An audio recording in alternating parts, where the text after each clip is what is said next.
Do you think there are enough service providers and services available for people who are facing FASD in their lives? Absolutely not. There are none?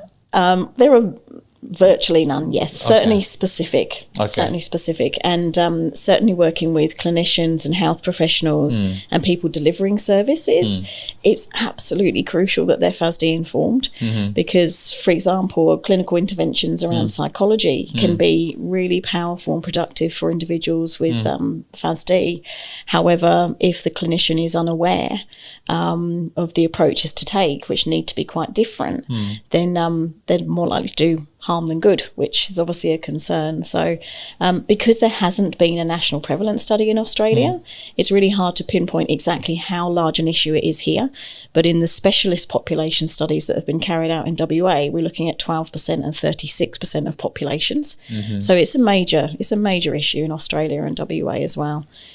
And hopefully, we are working the way you talked about earlier to Senate inquiries and the local and the state and the Commonwealth government are working towards finding a solution or multiple solutions around, picking up the problem and trying to resolve and then provide funding and then services and then the frameworks and the governance model to run FASD services. Yeah, absolutely. I mean, it's so needed. I mean, the Australian government provided funding last year. It came out and the campaign was launched, so around about 27 million for a national awareness campaign over 4 years. NOFASD Australia are part of that, and we're just about to release resources over the next couple of months that are targeting the out-of-home care sector and also the drug and alcohol sector to help to upskill workers. So that's an exciting area, but that's a small part of that project. And as you say, there've been Senate inquiries back in 2011 and then again a couple of years ago.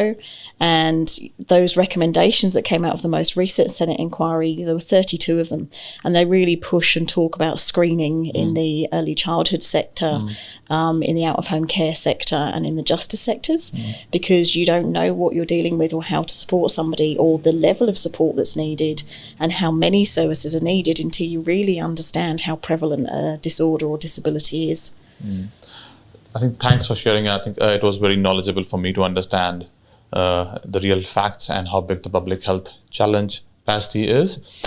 Before we let you go, could you talk somebody in your life as an individual or a personality which you felt that has given or made you what you are, as in has supported your evolution of your purpose, a mentor or a coach or somebody who have had very strong inputs in your life?